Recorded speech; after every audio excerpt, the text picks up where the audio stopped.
Thanks to our next guest, Sam Shank. Please welcome him to the stage, as well as Anthony Ha. Yeah, it was so funny.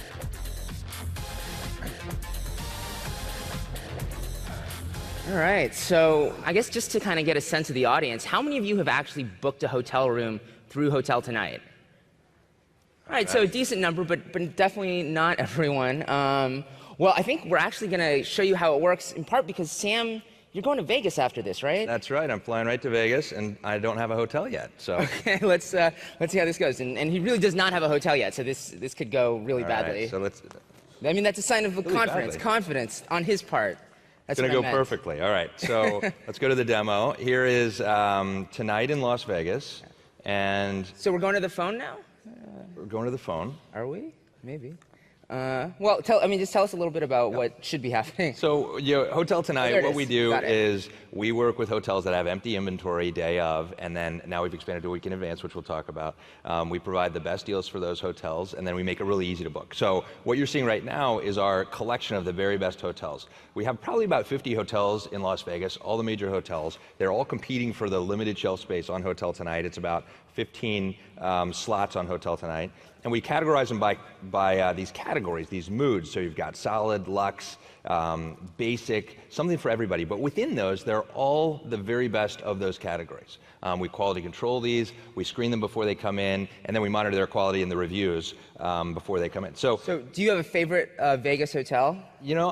I like to try different hotels, yes, right? That's part of the job, right? And I like to go to new places, and that's the discovery is a big part of Hotel Tonight. Right. And so, but I'm kind of more of a luxe and a hip guy than I would be a solid, and especially with these prices in Las Vegas. Not a solid guy, no. Sometimes I'm solid. It just depends on. But I'm going to be there for a while, and so I wanted to book at a nice place. So, what do you think? How do people feel with the Aria? Do people like the Aria? Yes? No? Raise your hand if you think you should book at the Aria. All right, what about the Palms?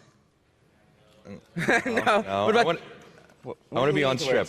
So we've got the Palazzo, we've got Planet Hollywood, Hard Rock, is a little off Strip. Wait, what was that? Palazzo. What do you think of Palazzo? It's very nice. All right, what's the rate there? $259. You can. Do you feel good about that? Not to put you on the spot. So what you see is it was $399. So we track these rates over time, and rates decline as you get closer to the booking day, and even on the same day, then you've got the best deals. And so I feel good about it because it was $399, and now it's $259. All right. And you can see we've got all the photos. I'm just really excited that we're going to see your credit card information, Sam. But it'll be the corporate card. We don't even see the credit card information. All right, so here we go. It's all my information saved. What are you going to Vegas for, by the way? I'm there for this founders conference. Oh, okay, cool. Yeah, right. Patty Crossroads. Yeah. You notice I got really quiet when somebody started talking about a competing conference. It's not competing. Good. It's not competing. That's right. It's definitely not competing. So you have a hotel room now. So I have a hotel room. We're booked. I traced the Hotel Tonight H-bed. Got all my information. I can add it to my calendar, and I'm good to go. And we can get on with the rest of the. So if he does not like his experience, whoever shouted out Palazzo, it's your fault, and you have to carry that in your heart. But okay, so now we've seen the experience. I'd actually just love to hear how you first came up with the idea for Hotel Tonight. Yeah, so I'm a serial entrepreneur in the travel category. This is my third online travel startup, which means I'm a real glutton for punishment. Every time I do one of these, I say I'm not going to do another travel startup. And travel is just a really hard category. You're dealing with an episodic purchase that's infrequent. You're dealing with really large competitors that have lots of money. The Expedia spends over $2 billion every year on marketing alone.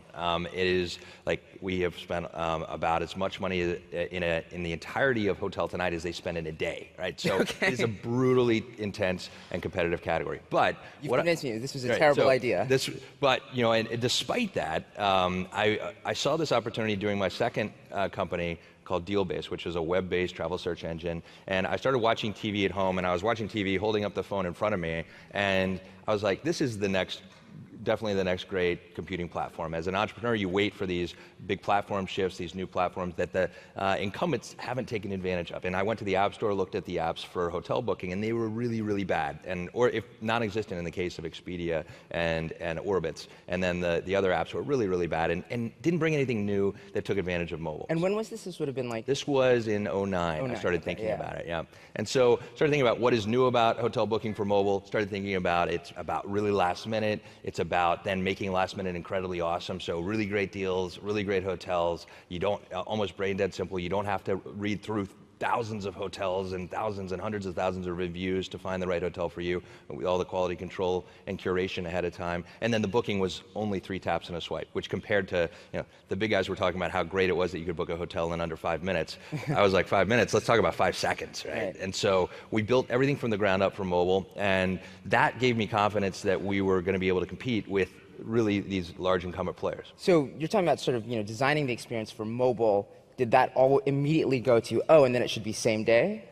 It was, yes, definitely. They went hand in hand. So what does mobile bring that's new from booking on the web, certainly at that period of time, which is that you can book when you don't have your computer anymore. And we thought that we could unlock new use cases. We thought that we could provide a much better service to what was the state of the art at the time, which was either walking around to a bunch of different hotels and not knowing if you're getting the best price, or that big bank of phones at the airport, where you call each hotel, like, sort of right. Hotel roulette. And that was the way you booked a same-day hotel then. So we thought we could do a better job at that, but we also thought we could create new use cases for people that might be out, might be convinced to spend the night, might be convinced to book an incremental hotel stay for our hotel partners.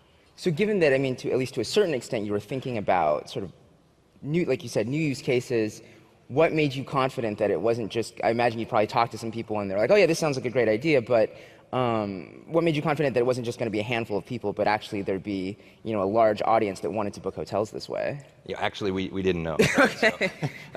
And we felt a lot of conviction around it. We thought that it made sense. We were able to sign up hotels, and we could talk about how that worked, which was hard, but then we got the best prices from these hotels, and we had a really slick product that provided a lot of value. And based on our conversations with hotels, it was about 15% of their bookings were same day. They're mostly walk-ins or phone calls. And that's so we said, hey, this is, of a $1 trillion market, 15%, so a really large market. We should be able to build something here that resonated. Now, it didn't work out that way. It took a while. So, the first month we wanted to do 100 bookings, and this was January of 2010. Okay. Just 100 bookings, 100 rooms, right? And we ended up doing 55, and about 3/4 of those were ourselves. Right? So we looked. So you had about like 15-ish like non-Hotel Tonight employee bookings. Yeah, exactly. Okay. Like one every that must have been a pretty rough other month. day, and we didn't expect there to be a huge flood of bookings initially, but we expected more than like every other day to be high-fiving right. in the office, right? Right? Especially given that we had the best prices, we had a really great product. What we found is it took a lot of time for people to be in the right place in the right time to need a hotel. But when they did, then they really started loving Hotel Tonight. Right. Well, that also, I think, brings up something about, like, in terms of onboarding consumers, the risk is that, oh, I hear about this cool app, Hotel Tonight, I download it, but then 6 months goes by before I am actually in a situation where I'm going to use it. I'm probably going to delete it or forget about it before then, right? Absolutely. That's another challenge, right? So I told you I'm a glutton for punishment, but it means we have to do a really good job at staying top of mind in the press, really good job staying top of mind with our marketing and our retention, our CRM. And then we also have to have a great product that people just want to come back in and look at and say, hey, maybe I'm going to go away this weekend, maybe I'm going to go to New York, maybe I'm going to stay an extra night. What would it look like on Hotel Tonight? They say, oh, this would have been great, even if I'm not using it right now. This is cool. I'm entertained by the hotels that they're showing me, finding new places. That gets people back in the app over and over. And then in terms of bringing the hotels on board, you were mentioning that they have 15% same-day bookings. Is that kind of how the conversation started? You said, well, you got this 15%, we'll just help you with that, with those numbers? Actually, we wanted to talk about how we could provide incremental bookings for them. So it wasn't that we wanted to take their same-day bookings. Okay, right. And that's still the case. And we've proven that we haven't done that. But what the conversation started was like that, hey, do you have empty rooms tonight? And invariably, our hotel partners would say yes. About 40% of all hotel rooms in the country, in the world, are empty right now. So there's a lot of excess capacity in the system, and excess capacity that we could help fill. with Hotel Tonight. So the bigger challenge was in late 2009, 2010, most of the conversations around hotel discounting were around the Groupon model. This was before Groupon filed their S1, before the balloon was off that rose, and there was like, a billion Groupon clones. So our hotel partners were getting calls every day from these Groupon clones saying, hey, great news, we're starting a Groupon clone, give us your rooms at half price and give us then 30% margin on that, and we'll fill your hotel up. And the hotels were like, why would we do that? So we went in with a very different message. We're mobile only, we're asking for a discount, but only on the rooms you're not gonna sell. Which is very different from the Groupon model, which was for advanced bookings. And that resonated incredibly well with our hotel partners and continues to resonate incredibly well.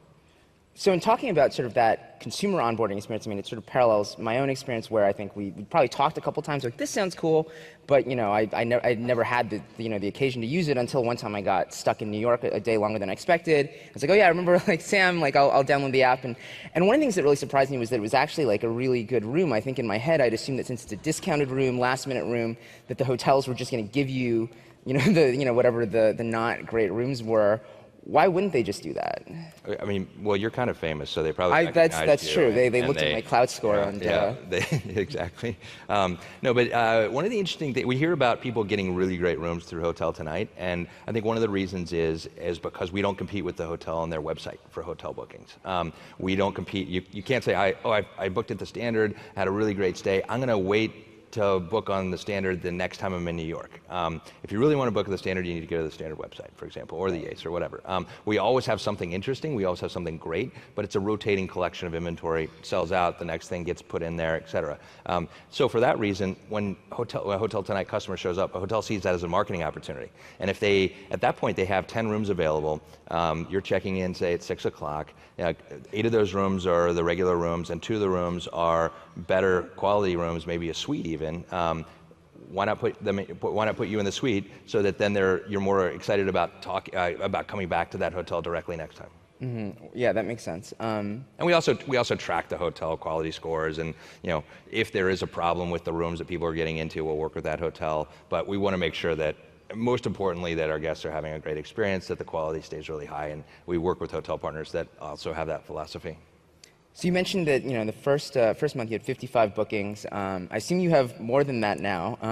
Just a few. What can you say about the traction that you're seeing now? It continues to grow and continues to be wonderful. I think we have such an opportunity still to tell the Hotel Tonight story to a larger audience and to get the word out. But last year we grew triple digits. We're projecting similar growth for this year off a much bigger base. Triple digits in terms of bookings or revenue? In terms of all of our metrics, yeah. Room nights, bookings, revenue, margin, et cetera. And so we're really proud of the growth. And we're seeing then a lot of growth, especially overseas. We've been investing a lot internationally. We're in 28 countries now. We just launched in Russia. 29th country will be coming soon in Australia. And we're seeing really good traction with that team and with just getting the Hotel Tonight model out there to Europe. How many of those users are traveling for business versus leisure? Do you have a sense of that? Yeah, it's the patterns look sort of similar, but based on surveying our audience and talking to them, it looks like it's about 45% or 45% business, and the rest is leisure. So it's a really nice balance. And what we found is that if you build a really good consumer product that solves a problem of a great last-minute booking solution, that works for business travelers that have sort of like the traveling salesperson, somebody that doesn't want to get locked into their plans. Like, I may not have ended up going to Las Vegas tonight, so I didn't book that room until today, and I would have done that normally, not just because I wanted to show the audience how to do it, but also I wanted to, so that ultimate flexibility for the business traveler, and then for the leisure traveler, it's this discretionary weekend getaway, night in the city, staycation that really works well. So we're seeing a really nice blend, and as we improve the product, it gets better for both sides of the market. And I should say, I mean, I believe you actually book basically all of your travel through Hotel Tonight, right? Yeah, almost all the travel. Almost all the travel. Does that ever get a little stressful, or you always feeling very confident? Oh, I get more confident every day because we have more hotel partners, we've got more visibility in the inventory, but we really never sell out. We always have something, and we typically are going to be the guys that have the last rooms in a particular city. So we work really closely with our hotel partners to make sure that we have inventory at all occasions. Because I think one thing you mentioned to me was that when there were times when you had like same-day hotel rooms for South by Southwest, which sounds completely insane. We had great rooms. They were downtown. Why? Just because people would cancel at the last minute, and then you'd get those rooms to. Yeah, in the industry we call it wash, and hotels have this problem a lot of the time. So they might like overprice early on, and then that causes people to cancel, and maybe like then stay with a friend, or then there's weather issues or a group cancellation, and then they have this block of rooms they need to fill at the last minute. That's where we can really help. So you went to last fall, you went to the 7-day model, as you mentioned. And I'm curious particularly about why, 7 days. I mean, why not, 3 days or 2 weeks or what have you? Or could that also, change in the future? So we looked at a period of time. So first of all, why did we do this, right? So let's look at that, and then we can talk about the duration. So we ultimately feel like we help people be more spontaneous in their lives. That's sort of the motto of Hotel Tonight: make the world more spontaneous, help people enjoy the serendipity of life. And for a lot of people like me, booking a same-day hotel for tonight, that is very spontaneous, and that's a reflection of that. But that's a little uncomfortable. It's sort of at the edge of comfort for a lot of the world. And for them, it's booking on Tuesday for a weekend getaway is very spontaneous. And so we said, hey, if this is our theme, this is our goal, we can accomplish that goal for more people by offering Hotel Tonight experience, the Hotel Tonight pricing, the Hotel Tonight speed of booking, the curation, all the support, all the things we do really, really well, but with a little more flexibility around it. We chose a week because that's the period, 2 reasons. That's the period of time where you start knowing enough about your plans to be able to make a spontaneous decision. So start knowing what the weather's like. So if the weather looks good in Napa, like that's a great place to do a weekend getaway. If you can get a sitter, sort of know within a week what the plans are going to bring, right? That's one reason. The other is that hotels, on the other side of our marketplace, hotels start knowing what their occupancy is going to be like, and they can start a discounting program if they choose to do that to help fill those rooms. Because in other words, the hotel starts to get a sense of, oh, okay, well, if we've only sold this much, then in a week we're only going to sell, X percentage more, so we might as well start discounting some of them at least. That's right. And then the last thing is that we looked at just where the booking patterns were, and it's about 50%, surprisingly, 50% of all hotel bookings happen within that week ahead period. Those are this business travel, the discretionary leisure travel bookings. It's not the bookings where you talk about like when I don't use Hotel Tonight. It's not the plan 6 months ahead for a trip to Belize like our family did recently. We locked that in ahead of time. We knew where we were going. We needed to book that. We didn't want to show up in Belize and book a resort, right? It's not the use case for Hotel Tonight. We book directly with the hotel on that. We're going after that other 50% of the market. Again, a huge portion of the market. And I think that's the vision that we have, is that Hotel Tonight Plus for this long-term planned type of travel where you're doing a lot of research, then where you're calling the hotel to book or emailing or booking with the hotel directly. That's how things will work in the future. So, I mean, the shift to 7-day, feels like a pretty big, change for the company. Can you say anything in terms of kind of, this year, will there be kind of other kind of new directions? Yeah, we just continue to work on making the service better and better. In terms of the exact roadmap, we keep that close to the vest. But we have in the next 3 months, we have sort of the most exciting set of features that we've ever had rolling out in terms of customer facing, certainly since the 7-day booking. And I'm really excited about what we'll have by the summertime, and the team's just doing a really great job. So we are almost out of time, but last thing I wanted to ask you about was you've got the Apple Watch there, and we were talking a little backstage. You've been kind of playing with it, and you guys actually have an app for the Apple Watch as well. Which so there's been kind of a mixed response to it, but you seem to think you've kind of got a handle on what's working. So I think that I've used it for a week, and this is a Hotel Tonight watch. Hotel Tonight, it's not my watch, and we have a rotation program. So when I'm going to go back to San Francisco, the next Hotel Tonight team member is going to have it for a week, because you really have to have it on your wrist for a while to really understand it. Because I think the killer app on the watch isn't an app. Even though our app is, of course, great and worth the price of the phone, of course, but yeah, of the watch itself. But I think the killer app is the notifications. So when you get a text message notification, you were texting me, they're like, hey Sam, are you okay? Are you here? You're like, where the heck are you, right? So I was right on time. You were right on time, absolutely. But instead of having to pull my phone out of my pocket, instead of having to like open my phone, look at that message, I could go like this, and see that that was Anthony, not something else, and go like that, and I'm done. So it's amazing how much you appreciate that savings of, it's only about 15 seconds, right, of savings, but you add that up over the course of 100 notifications per day for someone like me, and it actually results in material time savings. So I think that is the killer app for the watch, is about the speed of notifications, and then also the haptics. So being able to feel that you have a notification and sort of sense what it is, I think is really important. I'm going to make one prediction that I think a killer app for the phone is going to be something like a WhatsApp, but with haptics. So, okay. or you think of Yo, but right. with haptics. So there's different Morse codes and different patterns of vibrations on your wrist. Somebody's going to develop that, and I think that's going to be a cool app for we're not going to develop it. Okay. But I think that's going to be a killer app for the watch. Right. Well, so hopefully you've sold a few more Apple Watches and predicted the future for Yo. So thank you for joining us, Sam.